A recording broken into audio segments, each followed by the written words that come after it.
Everyone, very good evening. Welcome to online study point. Friends, biology का आज का हमारा टॉपिक है लसिका परिसंचरण तंत्र, ह्यूमन लिम्फेटिक सिस्टम, जो कि पार्ट 2 है। पार्ट 1 में हमने डिस्कस किया था ब्लड सर्कुलेटरी सिस्टम को।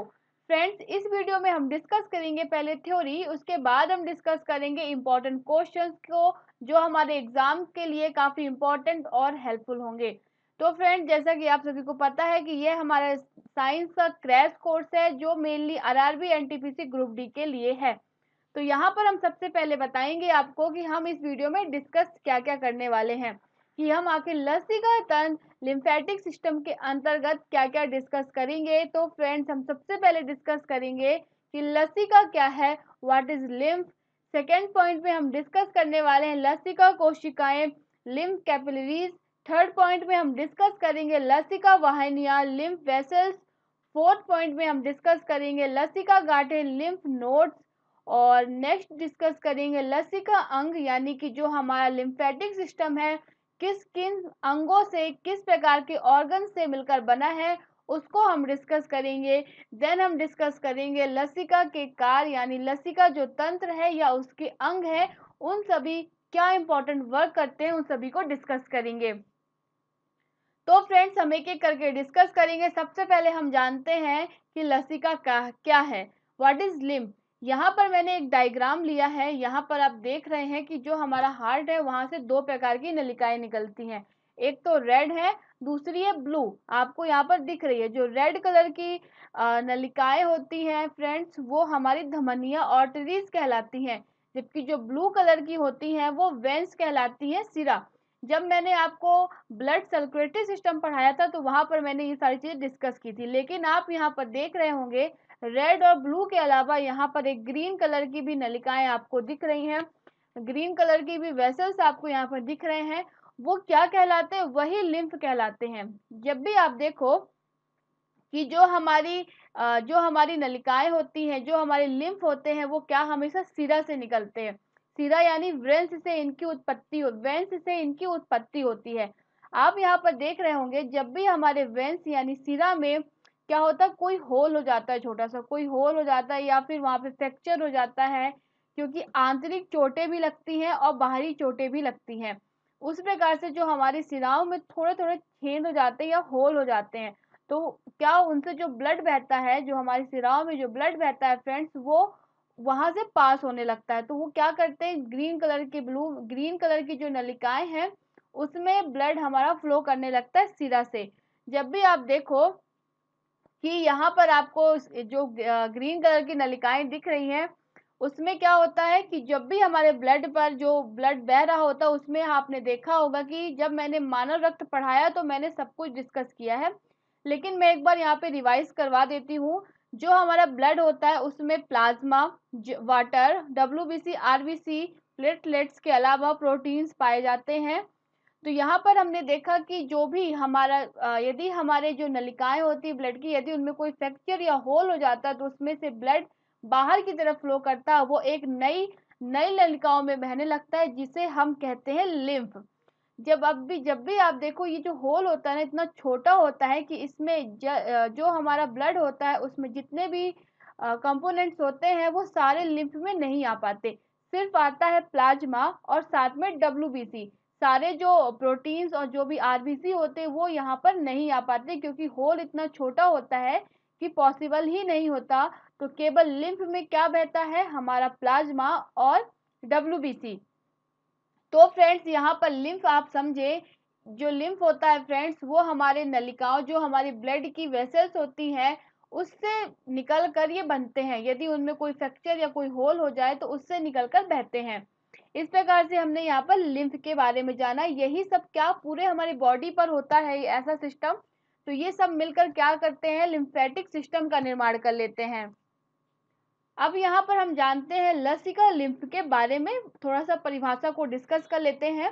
रुधिर वाहिनियां, ब्लड वेसल्स एवं ऊतकों के मध्य रिक्त स्थान के एक रंगहीन स्वच्छ तरल पदार्थ पाया जाता है, जिसे लसिका कहते हैं। बिल्कुल, जो हमारी वाहिनियां होती हैं, जो हमारी ब्लड वेसल्स होते हैं, उससे निकल कर ये बनते हैं। उससे क्या होता है, जो हमारी वेसल्स पर कोई भी चोट लग जाती है या उसमें कोई होल हो जाता है तो उससे ये ब्लड बाहर की ओर फ्लो करने लगते हैं, जिससे केवल प्लाज्मा और डब्ल्यूबीसी ही आ पाते हैं, बाकी कंपोनेंट्स नहीं आ पाते।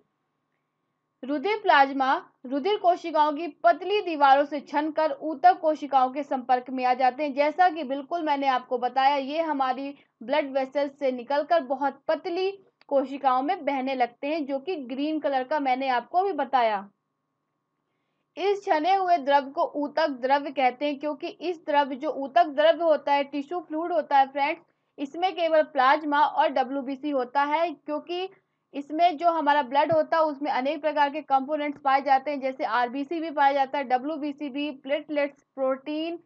तो इस ये क्या करते हैं, जो हमारा ऊतक द्रव्य होता है, जो हमारे ब्लड सेल्स से जो निकल कर आता है ग्रीन नलिकाओं में, वो ऊतक द्रव्य कहलाता है। इसमें केवल प्लाज्मा और डब्ल्यूबीसी होता है। अन्य अन्य थोड़े बहुत प्रोटीन्स भी होते हैं। प्रोटीन फ्रेंड्स वो होते हैं जो रक्त का थक्का नहीं जमाते। रक्त का थक्के जमने वाले जो प्रोटीन्स होते हैं, जैसे हेपरिन है, फाइब्रोनोजन है, वो इसमें नहीं आ पाते। इस पॉइंट को आप याद रखिएगा।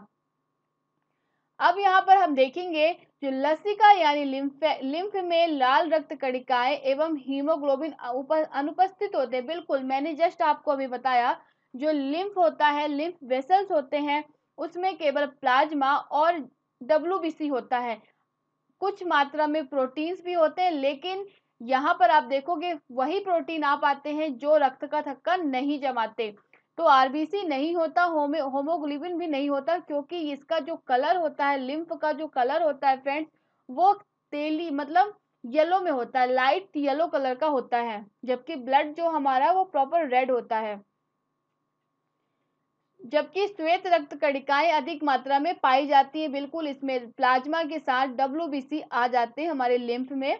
इसमें ऑक्सीजन तथा पोषक पदार्थों की मात्रा रक्त की अपेक्षा कम होती है तथा CO2 एवं उत्सर्जी पदार्थों की मात्रा अधिक होती है। बिल्कुल इसमें ऑक्सीजन और पोषक पदार्थों की मात्रा बहुत कम होती है, क्योंकि इसमें केवल दो कंपोनेंट्स होते हैं, पहला है प्लाज्मा, दूसरा है डब्ल्यूबीसी। नेक्स्ट पॉइंट है फ्रेंड्स, जल ऊतकी द्रव वाहिकाओं में एकत्रित हो जाता है, यानी कि जो हमारा ब्लड छनकर हमारे लिम्फ में आता है, वो क्या वेसल्स में इकट्ठा होने लगता है।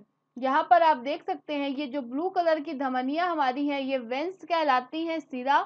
रेड कलर की आर्टरीज कहलाती हैं, धमनियां। और जो ग्रीन कलर की आप देख रहे हो, जिनका जाल हमारे पूरे शरीर पर होता है, वो कहलाती है लिम्फ। ये मिलकर एक सिस्टम बनाते हैं, जिसे हम लिम्फेटिक सिस्टम कहते हैं। उसी को आज हम यहाँ पर डिस्कस कर रहे हैं। और यहाँ पर आपने देखा, जो भी ऊतकी द्रव वाहिकाओं में एकत्रित हो जाता है, इन वाहिकाओं को लसिका वाहिका या लिम्फ वेसल्स कहते हैं। नेक्स्ट पॉइंट है फ्रेंड्स, लसिका कोशिकाएं लसिका तथा रुधिर के मध्य भोज पदार्थ, गैस, हार्मोन्स आदि के प्रसार का माध्यम का कार्य करती हैं। अंत में लसिका वाहिकाएं संयुक्त होकर वक्षी वाहिनी तथा दाहिनी लसिका वाहिनी का निर्माण करती हैं, जो शिरा तंत्र से जुड़े होते हैं। शिरा तंत्र यानी वेंस सिस्टम। तो जो भी हमारी लसिका वाहिकाएं होती हैं, यानी कि लिम्फ जो वेसल्स होते हैं फ्रेंड्स, वो जो हमारे वेंस सिस्टम से जुड़ते हैं, वो हमारे आर्टरी सिस्टम से नहीं जुड़ते। इस पॉइंट का आप याद रखिएगा, ये बहुत ही इंपॉर्टेंट पॉइंट है फ्रेंड्स, क्योंकि इस प्रकार से क्वेश्चंस बन सकते हैं कि जो हमारे लिम्फ वेसल्स होते हैं फ्रेंड्स, वो किस सिस्टम से कनेक्टेड होते हैं, तो वो होते हैं वेंस सिस्टम से।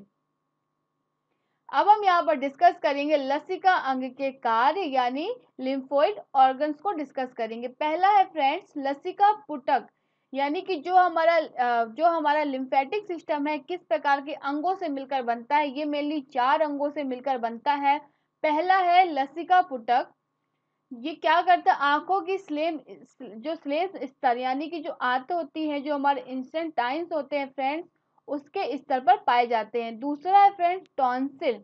टॉन्सिल कहाँ पर होते हैं, ग्रसनी की श्लेष्म झिल्ली पर स्थित लिम्फोसाइट्स का निर्माण, यानी टॉन्सिल का जो मेन जो होता है कार्य, वो क्या होता है, ग्रसनी यानी हमारे जो गले पर पाई जाती है फेनिक्स की झिल्ली पर स्थित होती है, और ये लिम्फोसाइट का निर्माण करती है। नेक्स्ट है थाइमस ग्रंथि। थाइमस ग्रंथि भी मिलकर लिम्फेटिक सिस्टम का निर्माण करती है। ये कहाँ पर होती है? वक्ष गुहा यानी थोरैक कैविटी में दोनों फेफड़ों के मध्य में स्थित होती है और इसका मुख्य कार्य होता है लिम्फोसाइट्स यानी WBC का निर्माण। नेक्स्ट पॉइंट है प्लीहा स्प्लीन। ये क्या कार्य करता है? अब ये कहाँ पर स्थित होता है? अमाशय के फटिक भाग तथा डायफ्राम के मध्य स्थित होता है। इसका जो मुख्य कार्य होता है वो लिम्फोसाइट का निर्माण यानी WBC का निर्माण। तो यहाँ पर आपने 4 पार्ट देखे, 4 ऑर्गन्स को देखे, लसिका पुटक, टॉन्सिल, थाइमस ग्रंथि और प्लीहा। ये सब मिलकर क्या करते हैं? लिम्फेटिक सिस्टम का निर्माण करते हैं और ये शरीर के अन्य सभी भागों पर स्थित होते हैं और इनके अलग अलग कार्य होते हैं जिसको हमने डिस्कस कर लिया। अब हम यहाँ पर देखेंगे कुछ इंपॉर्टेंट पॉइंट। लसिका वाहिनियों से संबंधित अंगों को लसिका अंग कहते हैं। बिल्कुल जो भी ऑर्गन्स, जो भी पार्ट होते हैं बॉडी के, वो जो लिम्फेटिक सिस्टम को बनाते हैं, वो जो सभी ऑर्गन्स क्या कहलाते हैं? लसिका अंग कहलाते हैं या लिम्फेटिक ऑर्गन कहलाते हैं। इसमें लिम्फोसाइट WBC का निर्माण होता है जो शरीर को रोगों से लड़ने के लिए प्रतिरोधक शक्ति प्रदान करता है। यानी कि जो लसिका अंग होते हैं वो उनका जो मेन कार्य होता है वो WBC का निर्माण करना है। WBC को लिम्फोसाइट नाम से भी जानते हैं। तो WBC का एक इम्पॉर्टेंट कार्य क्या है? ये शरीर को रोगों से लड़ने के लिए प्रतिरोधक शक्ति प्रदान करता है।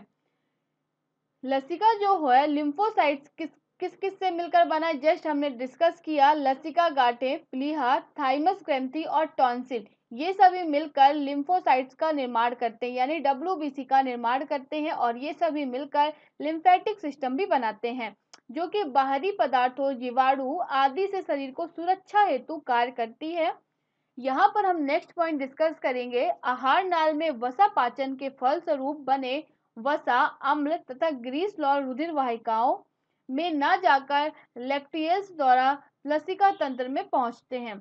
यहाँ पर आप देखोगे, इस पॉइंट का मतलब मैं बताऊं आपको, जो हमारा आहार नाल यानी ओसोफेगस या फूड पाइप बोले में वसा पाचन, जब भी हमारे फैट का डाइजेशन हो रहा होता है तो उसके फलस्वरूप बना वसा अम्ल यानी कि उसके फलस्वरूप बनता है फैट जूस यानी फैट अम्ल और ग्रीसलॉल, वो क्या करता है? वो रुधिर वाहिकाओं में नहीं जाता, वो सीधे कहाँ जाता है? रेक्टियल्स द्वारा लसिका तंत्र में पहुंचता है।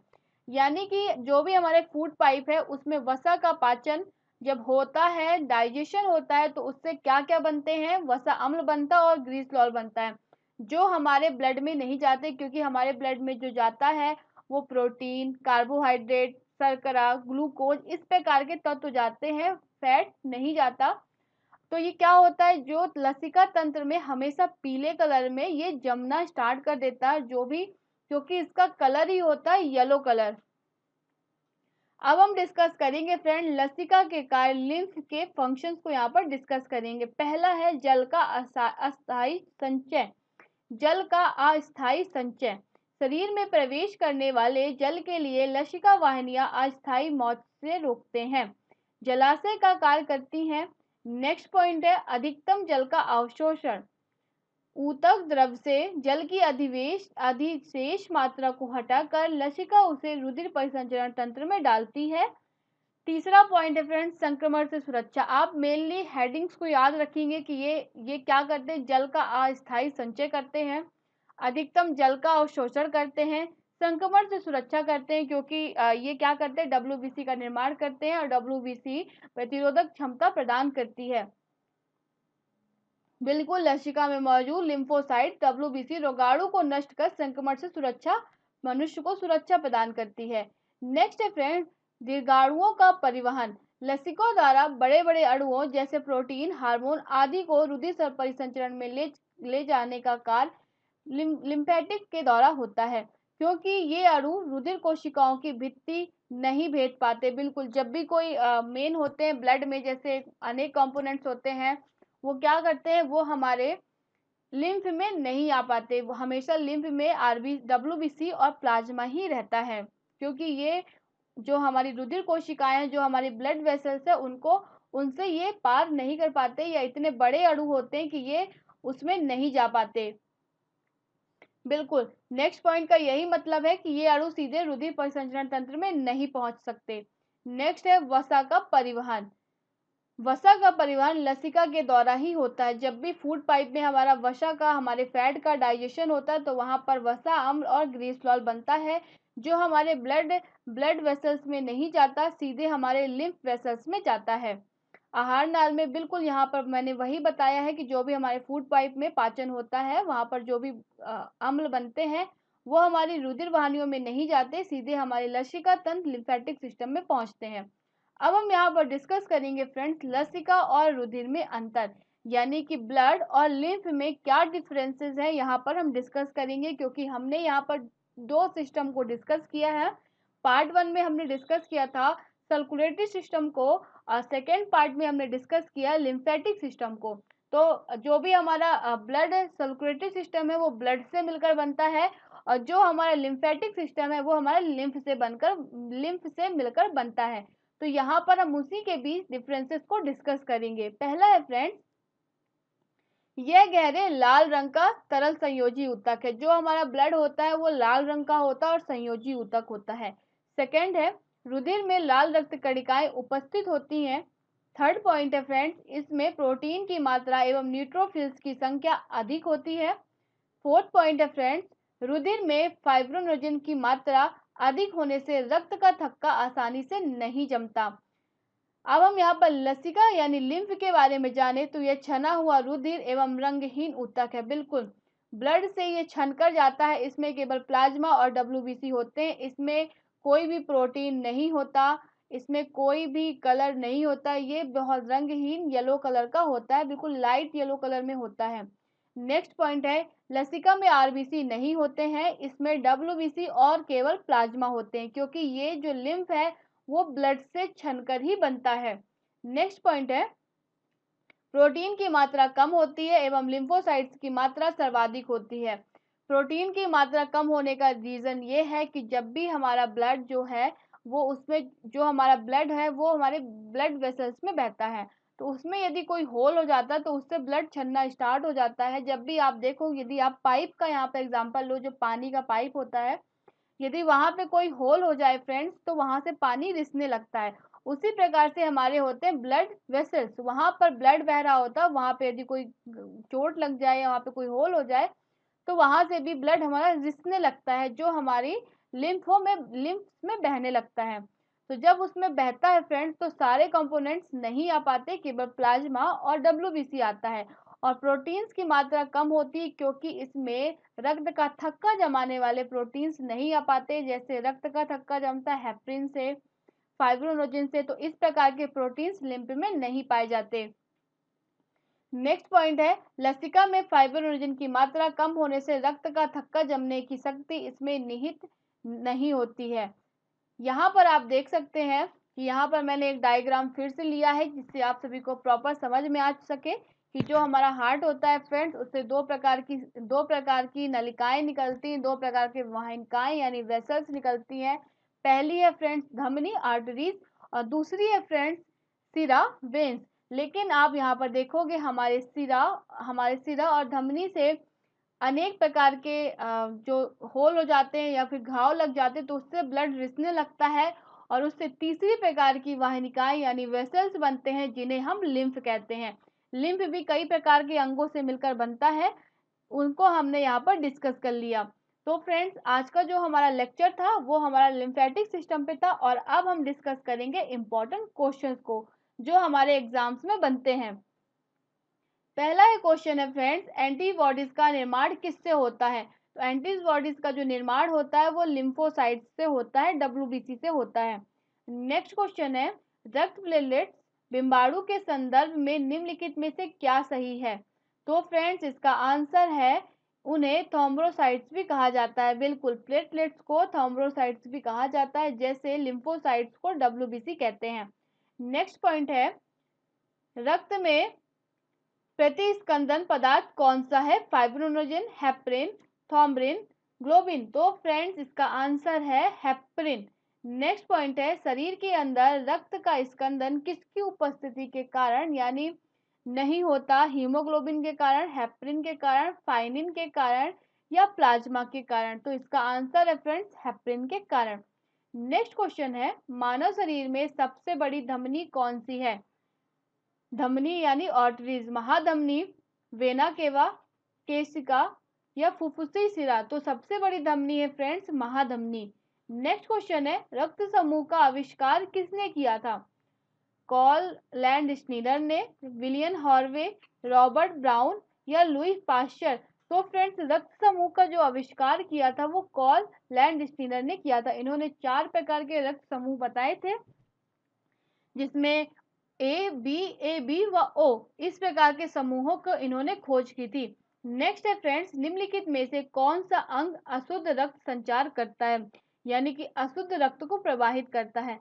पल्मोनरी शिरा, अल्वेओली, पल्मोनरी धमनी और महाधमनी। तो अशुद्ध रक्त का जो प्रवाह करता है वो पल्मोनरी धमनी करती है। नेक्स्ट है, मानव शरीर का रक्त बैंक क्या कहलाता है, यानी कि वहां पे रक्त बैंक क्या कहलाता है? प्लीहा, यकृत, हृदय या किडनी। तो रक्त बैंक कहलाता है फ्रेंड्स प्लीहा, स्प्लीन। नेक्स्ट है फ्रेंड्स, मानव शरीर में रक्त के शुद्धिकरण की प्रक्रिया को कहते हैं डायलिसिस, हीमोलिसिस, ऑस्मोसिस या पैरालिसिस। तो फ्रेंड्स शुद्धिकरण की प्रक्रिया को कहते हैं डायलिसिस।